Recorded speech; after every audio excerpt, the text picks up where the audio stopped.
I found someone that may be using stolen crochet images to scam people online. Let's talk about how I did it, what we can learn from it, and how you can take what I talk about today to protect yourself in the future. For full disclosure, I do not have any concrete evidence about the persons or businesses I'm going to mention today. Everything I said moving forward should be taken as alleged and 100% of my own opinion. I'm not going to mention any usernames or websites by name, and I do hope that anyone who watches this does not go out and harass users or websites. This video's purpose is strictly educational and for consumer awareness. The best way you can get back at scammers is by not giving them your money. That aside, let me introduce myself. My name is Amanda. I'm a software engineer by trade, and in the evenings I spend my time crocheting and reading and crafting in general. So from time to time, I find myself on the crochet subreddit. Now there's one piece of information that's kind of important to know here. The crochet subreddit has a list of rules. This is very common among subreddits. One of them specific to the crochet subreddit is you're not allowed to self-promote on your posts. So basically, you should not be sharing links to your website or any paid patterns when you post something. There is a thread dedicated to that, but on individual posts, you're not allowed to do that. So we start with a post on the crochet subreddit. Someone posted these really cute frog purses. And I saw it and immediately wanted to know if I could make one or where I could buy one. Now, typically when people share their makes on the subreddit, in the comments they'll share a link to the pattern they followed, or if it is a paid pattern, they will mention that it was a paid pattern. So I scrolled down, people in the comments were asking, where's the pattern for this? Do you have a pattern available? This account's response was, I don't have a pattern yet, but if I do make one, it will be on my blog first. So I went to the link they shared of their blog. Their blog was a storefront. Now, there is a chance they were just using that as a way to get around the subreddit rule of not self-promoting by saying, yeah, I sell them on my shop. But it was not a blog, it was a storefront that had a blog section that had like 2 posts in it. Now, at a glance of the website, nothing particularly looked out of the ordinary to me. It looked like a storefront, and the bottom of the page showed that they were based in the UK. Things started to get a little interesting when I actually went into the listings. Something about the captions were kind of giving off an AI-generated vibe. And I do want to say this is not a hard and fast rule to know if a site is scamming. If you don't speak English natively, you might rely on a service like ChatGPT to write your caption in English for you. Or of course, translation services, which are notorious for not getting things as accurate as they could be. What stuck out to me about that was this business says it's located in the UK. So I would expect that English would be potentially one of the first languages of the business owner. So I would expect that the captions would seem to have been written by a human. This is not a hard and fast rule, it's just something that raised that first red flag for me. So I kept my guard up, but I started to look through the website because they had like 20 different frog bags and they were all very cute, and I was trying to decide which one I wanted to buy because at this point I thought that this website was still legitimate.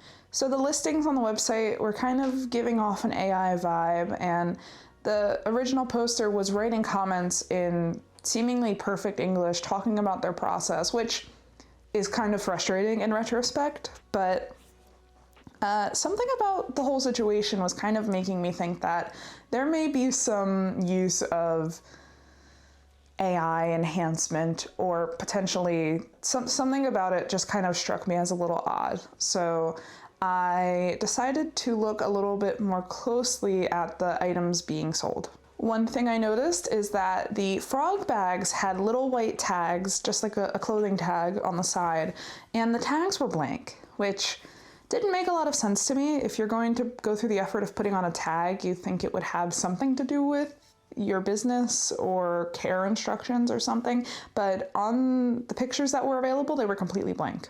Also, the frogs were being referred to as knitted on the website. Now, knit and crochet to someone who does not knit or crochet, they may look very similar, but if you are someone who crochets or knits, you will be able to tell the difference between something that's crocheted and something that's knit. And because this is from an English-speaking country or an English-speaking region, I would expect especially they would know the difference between crochet and knit. And they were calling these frog bags knit when they were clearly crocheted. The blog section even had pictures in the process, and they were very clearly being crocheted and not knitted.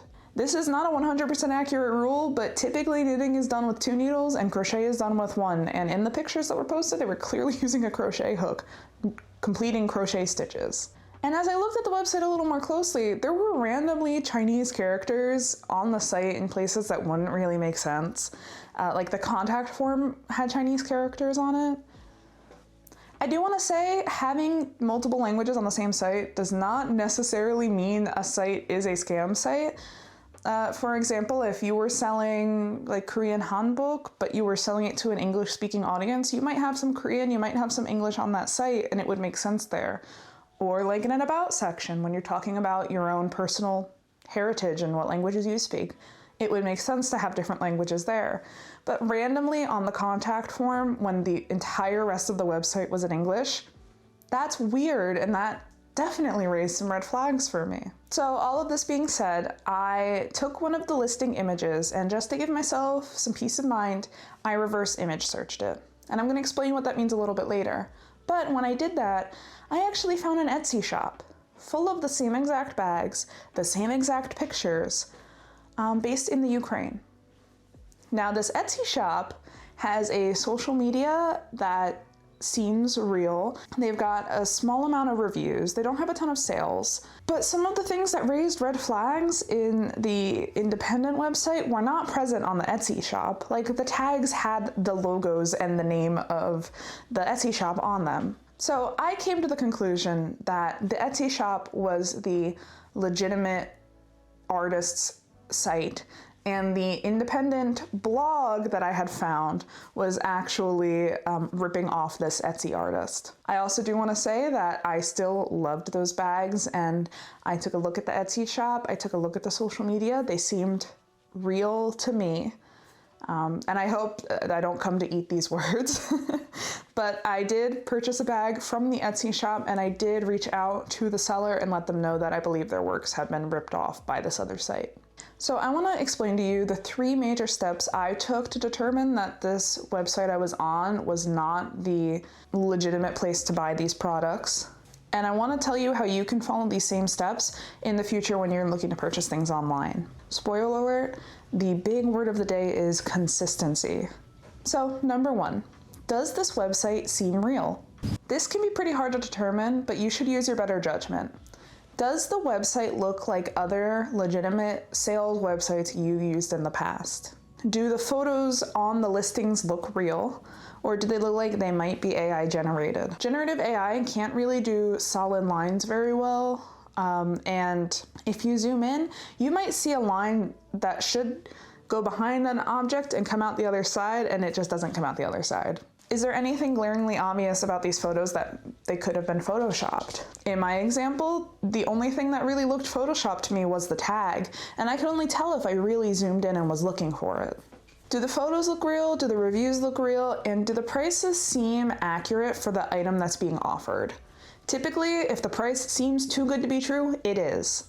In my case, the site looked pretty real at a glance, but I found those weird language inconsistencies, I found photoshopped tags, and the captions, while seemingly AI generated, are not necessarily a hard and fast rule for something to be a scam, but combined, everything made me pretty skeptical. It's a really big deal to figure out where the business is located and if the languages that are used on the website match. That's going to be your first major giveaway of if something is real or a scam. If the company is located in an English-speaking country, it's pretty reasonable to assume they have strong English skills and what you're reading should seem like proper English. Now, if you're not the best at determining if grammar is correct, what you can actually do is copy and paste a string of text, like the product description, and post it in a Word document or Google Docs and see how many little lines appear. So your red lines are going to be incorrectly spelled words, and your blue lines are going to be grammatical errors, which are going to be really helpful in this situation. Most people don't type in 100% accurate grammatical English, and depending on which country you're in, the grammar is going to be a little bit different too. But if they're making some pretty glaring mistakes with basic grammar, that would be a red flag to me that either the salesperson does not speak fluent English, which again is not necessarily indicative of a scam, but if it's an English-speaking country, I'd assume they'd have pretty decent English. Or they may have used a translate service, which of course is fine if you're a non-English speaker trying to sell products to English speakers, but it's something that you should be aware of. If the company is not based in an English-speaking country, you should be able to access a version of their website in their native language. So the Etsy shop with the frog bags, she has her own website. On her website, she has English available, but she also has Ukrainian available, which would make sense. She's based in the Ukraine. She should have a Ukrainian version of her website available to access. IKEA is actually a really great example of this. They have sites in a lot of different languages, but you can access like UK English, US English, Spanish, Portuguese. You can access a bunch of different languages, but you can still access Swedish for a Swedish company. I would expect that a Sweden-based company would have a Swedish website for me to access. And that is the case with IKEA, and it was the case with the Etsy shop's website. But if there was a small business that didn't have their listings available in their native language, if that language isn't English, that would be a red flag for me. If you can't find that, I personally would put that risk factor on the higher end. 2, what can you find out about the shop on other sites? Do they have social media? Usually a website at the bottom of the page will have links to their different social medias. So TikTok, Instagram, Facebook. Are the profiles on those social medias regularly updated? This is a good thing to check regardless, because if the person is no longer in business, their social medias won't be updated. And if they are regularly updated, you need to do some analysis on the posts that are available to you. So for small crafty businesses, typically the maker will have pictures of themselves making the product, or maybe they're the only model that's being used to showcase the products. Is the maker the same maker between different posts? If their face isn't available, you can do things like check skin tone. Sure, between summer and winter, you might be lighter or darker, but you're not going to change races. Another thing to check is the relative weight of the person. If you are super thin and a month later you're overweight, that doesn't typically happen. So that would be a red flag. Like, does the body seem relatively similar enough to be a realistic change over a month span? Like, if I in a month posted a picture of myself down 100 pounds, that would be concerning. Another great thing to check is for distinguishable jewelry, like a wedding ring. So I have a wedding ring and an engagement ring. I have a different ring I wear occasionally instead of this set, but typically people have one engagement ring, and if your engagement ring is changing between different posts, that would be a concern too. What you're really trying to determine is this person consistent? That will help you determine, are they AI, or are they maybe stealing images of reviewers, things like that. You really just have to use some better judgment there. But those are some of the red flags that I would look for. Also, is the general aesthetic of the account consistent?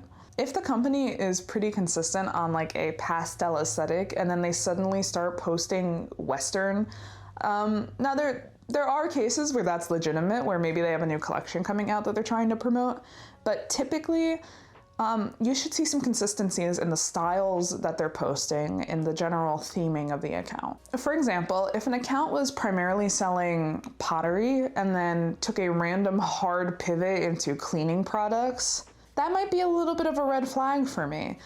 There is a possibility that that Instagram account was being used to scam people out of pottery products, and then they started using it for cleaning products but didn't delete the old posts.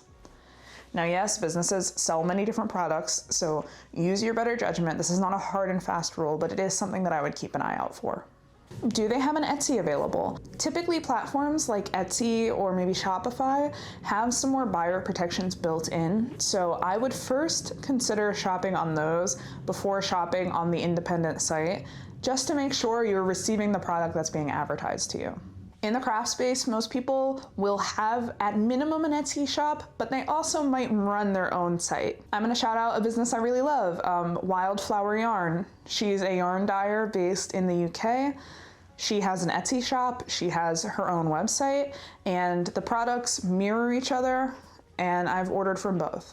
It's also generally a good idea to try to find reviews for the shops on different sites. A lot of small businesses might not have a lot of reviews available, but for bigger businesses, you should be able to find information on like Reddit or posts on Instagram or TikTok of people having received and opening their items. Again, not a hard and fast rule, but something that I would keep an eye out for. If the social medias are not consistent and I can't find any reviews, those would indicate to me that this might be a higher risk business or transaction. Again, doesn't necessarily mean it's a scam, but it is a higher risk that I'm taking on by purchasing from them. 3, look the product up using reverse image searching or Google Lens.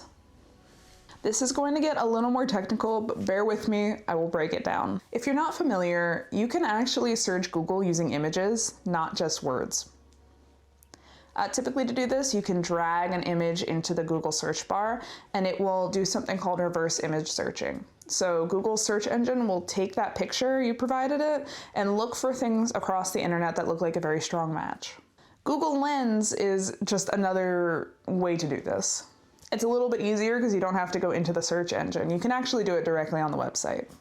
I'm going to tell you how to do it on Google Chrome, but I know that at least my Samsung phone also has this option.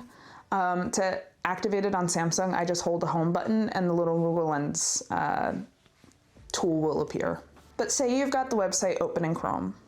You look at the pictures and you just want to make sure this isn't a product photo that's been stolen. So look in the window and look in the top right corner.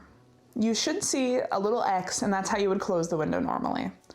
Underneath that, there's a set of 3 vertical dots that kind of look like a snowman if you separated the different snowballs.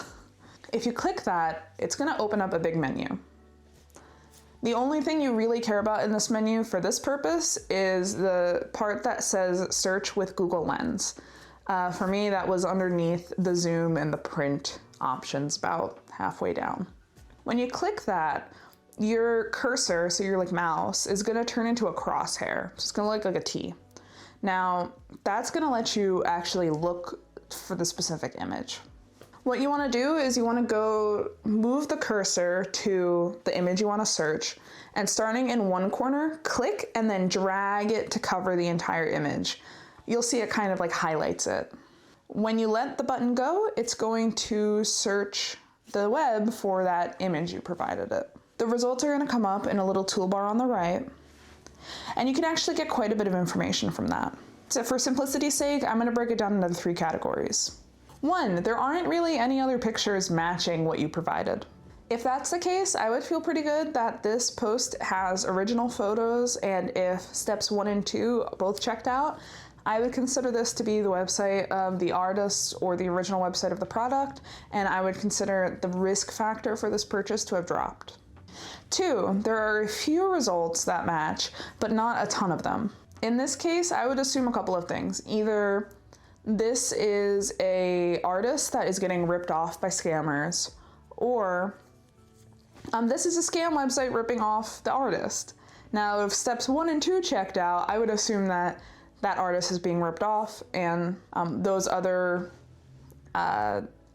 images that popped up were being used by scamming websites.